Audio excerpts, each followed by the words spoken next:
4월 16일 살아계신 하나님의 말씀 에스라 8장 21절부터 36절 말씀으로 하나님만 의지하기라는 자의 말씀드립니다. 오직 말이죠. 온전함이라는 용어의 뜻을 이해하시죠? 고린도전서 13장 10절에는 온전한 것이 올 때에는 부분적으로 하던 것이 필요하리라고 말씀합니다. 우리가 살고 있는 지금 현재는 모든 게 다 부분적이고 불완전하고 그럴 수밖에 없지요. 총체적인 것은 사실 쉽지 않습니다. 병원에 가서 진료하는 의사들을 한 예를 보면 말이죠. 때로는 참 한심하다는 생각이 들 때가 있어요. 왜 그러냐면 같은 심장 관련한 분야라고 하면서도 어떤 의사는 심혈관계만 담당하는 사람이 있고 어떤 사람은 심장 판막만 보는 사람이 있고 어떤 사람은 스텐트 시술하는 사람만 있고 조금만 불확실하면 자기 영역이 아니라 이게 바로 옆인데 같은 심장계통인데 그러니 다른 의사에게 전가해 버리는 거예요. 그게 무슨 박사들이고 교수라고 의수되고 있습니까? 아주 세분화되어 있는 걸 보면요. 최소한 6년 이상 공부해야 되는 의사 그렇게 단편적일 수가 있다고 보십니까? 그들은 또 자존심이 있어가지고 말이야. 한방에서는 양방에서는 한방을 아주 우습게 여기고 뭐 관계도 없는 것처럼 벽을 쌓고 있어요. 원인이나 상호 연관성 같은 증세나 또는 통합 관리해야 되는 이런 것에 대해서는 전혀 문외한이라서 말이죠. 머리 아프다고 하면 꼭 머리 아픈 그것만 뇌만 다루는 이런 사람이 두통을 다루고 그게 됩니까? 속이 아파도 두통이 생기고 이빨이 아파도 두통이 생기는 그런 원인적인 것부터 처치해서 들어가야 되는데 그런 건 전혀 관계없고 머리는 그저 오직 머리 담당하는 사람. 이러니 이게 제대로 병을 짚어낼 수 있습니까? 그 사람은 그냥 이리저리 굴리다가 제대로 만나면 다행이고 그렇지 못하면 그냥 죽는 거예요. 그러니 온전한 치료 대책이 수립될 수 없는 게 현실이죠. 거기서도 오직 주님만 의지하는 사람은요 반드시 성공하더라고요. 어찌 보면 우리 신앙도 그런 부분이 없지 않아 있는 것 같습니다. 영혼을 치료하는데 종합적인 접근이 되질 않고요.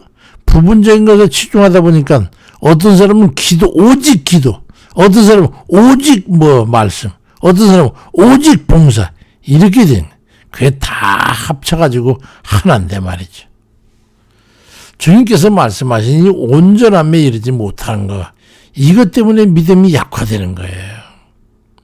말씀에 따라서 이번 주제는 기도에 대해서 다음번 주제는 회개에 대해서 또 다음에 행위에 대해서 이렇게 단편적인 부분에 초점을 맞추다 보니까 모든 게 합쳐졌을 때 일어날 수 있는 하나님의 놀라운 역사가 불완전한 일치를 보이면서 주께서 말씀하신 그 온전한 역사 주님의 공생에 일어났던 그 놀라운 이적의 역사가 일어나지 않으니까 믿음에 대해서 의구심까지 갖게 되는 거예요.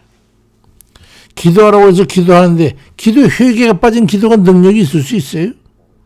믿음에 말씀에 준행이 없는데 그 기도가 무슨 능력이 있겠어요? 인내와 기다림과 감사와 그 믿음이 부분적으로 간과되고 지나쳐 버리는데 그게 무슨 기도가 무슨 능력이 있겠냐 말이에요. 그럴 때 완전한 기대치에 이르지 못하게 되고 자기 잘못을 인정하지 않고 하나님의 역사만 말이죠. 그런 거 좀 그렇게 말씀대로 믿으면 안 된다. 이런 또 정신 올빠진 얘기하는 사람도 있어. 그러니까 하나님의 역사에 힘에서 실망하게 되는 수가 있는 거죠. 신앙은 온전함에 이르러야 완벽한 게 되는 거예요. 그게 주님께서도 너희 하나님이 온전하신 것 같이 너희도 온전하라고 그러잖아요.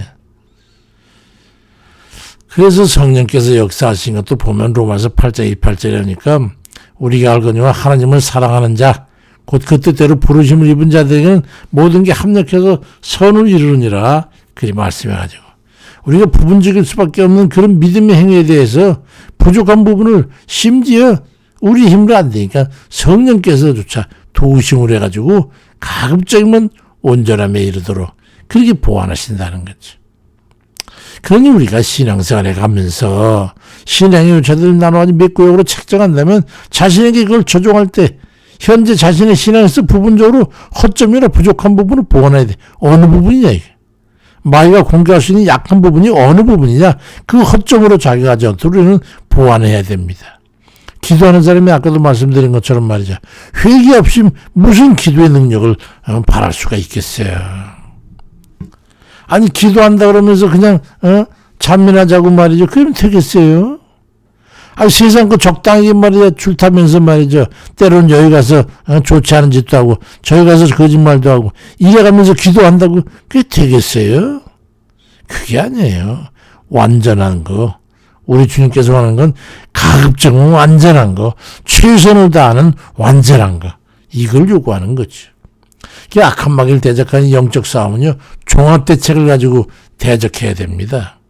총 한 자로 가지고 총만 잘 쓴다고 해도 되는 게 아니에요. 때로는 방패도 써야 되고 칼도 써야 되고 대포도 써야 되는 것처럼 말이죠. 이스라엘 성전 재건축을 가지고 교육해야 되는데, 그 당시 메소포타미아와 페르시아의 포로 시대 당시에는 이 오는 길이 수천 리 길 아닙니까? 그러니 너무 위험해가지고 도적 때, 강도 때, 기승을 부릴 때 거기 뭐 군대도 소용없어요. 그런 상황에 느부갓네살 왕 때 탈취해간 성전 보물까지 그 왕에게 받아가지고 그 길을 가게 되니까 걱정이 이만저만이 아니야. 이게 큰 당해가지고 빼앗기면 또 하나. 그래서 에스라 8장 21절에서 보니까, 그때 내가 아와 강가에서 금식을 선포하고 우리 하나님 앞에서 스스로 겸비하여 우리와 우리 어린 나이와 모든 소유를 위하여 평탄한 길을 강구했다고 그랬어. 왜 그랬냐면, 이는 우리가 전에 왕에게 아뢰기를 우리 하나님 손, 우리를 찾는 자에게 선을 베푸시고 또 자기를 변배하고 대적하는 그런 모든 자에게는 권능과 진노를 내리신다고 그렇게 왕에게 제가 간증했기 때문에, 그렇게 전도를 했기 때문에 길에서 적군을 맞고 우리를 도울 보병과 마병을 왕에게 구할 수 있었지만, 그렇게 하기는 부끄러운 일이라 믿음으로 한 이야기는 무엇이냐고 할 것이기 때문에 그렇게 할 수 없었다. 그래서 우리가 이를 위해서 금식하며 오직 우리 하나님 앞에 간구했더니 주 하나님께서 그를 응답하심을 입었다고 하는 간증의 기록도 말씀되어 있어요. 왕의 허락을 받아 귀국해야 됐지만 돌아가는 게 험나는 길이기 때문에 기도를 하는데, 기도 말고 왕에게 상신을 해가지고 호위병 군사를 좀 붙여달라고 말하면 간단히 해결됐을 수도 있었다. 그렇지만 그래서는 자기가 정한 하나님을 대해서 그 왕에게 전했던 그것이 다 그냥 엉뚱한 것이 되어버리기 때문에, 그 온전히 하나님만 의지하고 그 믿음으로 고백했던 그것을 그대로 하나님 앞에 지켜서 그 왕으로 하여금 그 흔들리지 않도록 하기 위한 그런 배려가 있기 위해서 오직 금식하고 기도만 했다는 거예요. 그때 하나님 그 기도를 응답하심을 해가지고 무사히 안전하게 이스라엘의 고토로 돌아오겠다는 그런 간증이지. 하나님을 대적하는 악한 영이 더욱 기승을 부릴만 했지만은 오직 시험에 들 만한 상황이잖아요. 그렇지만은 전적인 하나님이 역사하신 거 응답하심을 해가지고 감히 악한 영이 개덕하지 못하고 악한 세력이 틈타지 못하고 다 물러가서 평온하게 갈 수 있었다는 거예요. 이럴 때 필요한 그 믿음이 어떤 것일까? 바로 전적으로 온전히 주님만 의지하는 거. 우리도 그것이 필요한 거예요. 위기일 때 세상 것 아무것도 의지할 것이 없을 때 능력이 나타나는 게 왜 그러냐면 온전히 주님만 의지해야 되니까. 세상 거 의지할 게 없으니까 오직 주님만 매달리다 보니까 능력이 나가는 거예요. 하나님의 온전한 능력을 힘입어야 할 때는 다른 이물질이 섞이지 않는 온전함이 있어야 된다. 적당히 섞는 속거탕적인 그런 믿음 가지고는 온전한 하나님의 능력을 경험할 수가 없어. 적당히 세상의 힘과 세력도 의지하고 또 일부 한쪽 다리는 하나님의 능력도 의지하고 이렇게 양다리 분배 신앙으로는 하나님의 전적인 구원을 얻을 수가 없다는 말입니다. 그야말로 백척간도 진일보라고 할 수 있는 그런 믿음이어야 돼요. 한자그도 해석하면 백자가 넘는 한 30m가 넘는 그 장대 꼭대기 위에서 한 발을 서가지고 한 발을 앞에 나가서 거기 하나님께서 그 발을 받아주실 걸 믿고 한 발을 내딛는다는 그런 뜻이에요. 아무것도 하지 않고 오직 하나님께서 약속하신 내 발을 떨어지지 않기 위해서 받쳐두라고 천사가 받아줄 거라고 하는 그 말씀만 믿고 내딛는 거예요. 이젠 길이 없고 방법이 없고 희망이라고는 전혀 없는 그런 막막할 지경이라서 막다른 골목길에 섰을 때 이제는 끝이구나 그렇게 여겨질 때 그때가 바로 하나님만 온전히 의지할 그런 믿음을 보일 때라는 말이죠. 죽느냐 사느냐 이게 문제일 때 온전히 주님만 의지할 때인 거예요. 역대하 20장 12절에 우리 하나님이여 우리를 치료니 큰 물이 우리가 대적할 능력이 없고 어떻게 할 줄도 아지 못하고 오직 주만 바라보나이다. 그리고 모든 사람들이 아내와 자녀와 어린아이들과 더불어 여호와 앞에 섰더라. 그 믿음의 고백이 기억나시죠? 바로 여호사밧의 유대 백성들의 온전한 믿음의 기도. 오직 주님만 의지 그 기도 그거예요. 아무 힘도 없고 능도 없기 때문에 오직 주만 바라봅니다. 왜 죽어도 그냥 주님께 죽이면 죽이는 거고 이렇게 섰더니 그 결과는 역대 20장 15절 22절 24절까지 말씀에 여호와께서 같이 이렇게 말씀하시기를 너희 큰 무리로 말미암아 두려워하거나 놀라지 말아라. 이 전쟁은 너에게 속한 게 아니고 하나님께 속한 것이다. 여호와께서 복병을 두어 유다를 치르는 암몬 자손 모압과 세일산 주민을 치게 하심으로 저희들이 서로 다 쳐서 멸한 후에는 그들이 서로 쳐 죽임으로 땅에 엎드려진 시체들 뿐이요 한 사람도 피한 자가 없었다라고 말씀되어 있어요. 온전히 하나님만 의지했더니 말이죠. 하나님께서 다른 거 섞게 되면은 하나님도 한 게 되고 사람도 한 게 되기 때문에 하나님의 역사하시지 않는단 말이에요. 위기에 봉착했습니까? 곧 죽을 상황인데 살아야 되겠습니까? 죽을 병에 걸려서 절망적이세요? 근데 아무것도 대체 방법이 없어요? 그때가 바로 온전히 주만 의지하며 죽기 살기로 매달릴 때가 바로 그때예요. 우리가 살아가면서 위기에 봉착해가지고 절망적인 상황에 부딪히게 될 때 에스라같이 또는 여호사밧같이 온전히 주만 의지하고 주께 맡기고 오직 바라고 믿고 행하는 그런 이들이 되셔가지고 여호와 하나님의 구원을 입는 모든 이들 되시길 주의 이름으로 축원드립니다. 아버지 우리가 다 내려놓고 말이죠. 아버지 오직 주님만 의지합니다. 왜냐하면 우리 아무 힘도 없고 능도 없기 때문에요. 우리가 할 수 있는 것은 오직 주님만 믿고 의지하고 맡길 수밖에 없는 그건 저희 처진 것을 주님 아시잖아요. 아버지 병들었지만은 병원에 가봐야 아무 소용이 없어요. 능력이 없어요. 방법이 없어요.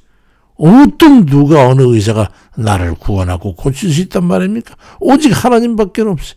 위기에 빠졌어요. 어째요 아버지? 아버지께서만이 구원주인데 이를 헤쳐나갈 방법이 없어요. 하나님 외에는 방법이 없어요.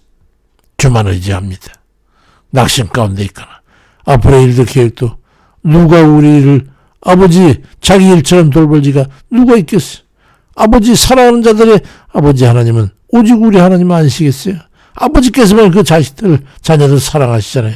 그러니 누가 우리 일을 행하겠습니까? 아버지뿐이죠. 오직 주님만 의지합니다. 믿음을 주옵소서. 온전히 주님만 의지할 수 있도록 도와주옵소서. 온전히 주를 의지하며 자 하나님께서 그 모든 행한 여호사밧같이 또 지금 그 상황을 극한 상황에서 저들을 구원하신 에스라같이 우리에게도 하나님 온전하신 하나님의 은혜와 덧입혀 주옵소서. 감사드리고 주만 의지하고 예수 그리스도의 이름으로 기도드립니다. 아멘입니다.